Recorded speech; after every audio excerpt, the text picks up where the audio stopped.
Тэр химийн имчилгээ гэдэг чинь хортой байд юм байна. Нэг эхлээд 14 хоног хийсэн чинь би чинь бүр 3 дахасаа бүр өөр шоконд ороод гүүлгээд тэр нь хордлого юм байлгүй. Тэгээ бүр явчих шахсан. Тэгээд энэ уургийнхаа хүчинд юм гарч ирсэн шүү дээ одоо тэгээд. Анх би 84 хил явсан байхгүй юу? Тэгээ бүр 71 болоод 13 хил тураад. Тэгээ энэ бүр царай мэрэ ч одоо төрөний энэ хэний хилдэг шиг арилцыг ингээ бүр турцсан. Та нарт яг тохоо үед нь харсан бол одоо намайг танихгүй дээ. Өөр ингээ шүүгээд ингээ хүн чинь жижигэрчтэй байлж турахаараа.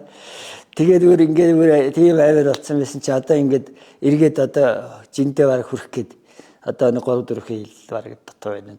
Анх нь бол энэ их сэтгэл ханамжтай Монгол сарлаг гэдэг чи одоо үндсэндээ миний ойлгож байгаагаар бол бараг хагас зэрлэг юм байхгүй юм чинь. Уулын таг магаар явж идэг юм чинь. Байгалийн цэвэр бүтээгдэхүүнээр одоо Монголд өөрсдийнхөө хөдөө аж ахуйн орон учраас энэ дээр ийм ололт гаргасанд хязгаарх баяртай байна. Ингээд энийг энэ бүтээгдэхүүнээ хэрэгэлцгээ энэ олон ганцхан хавдарч биш.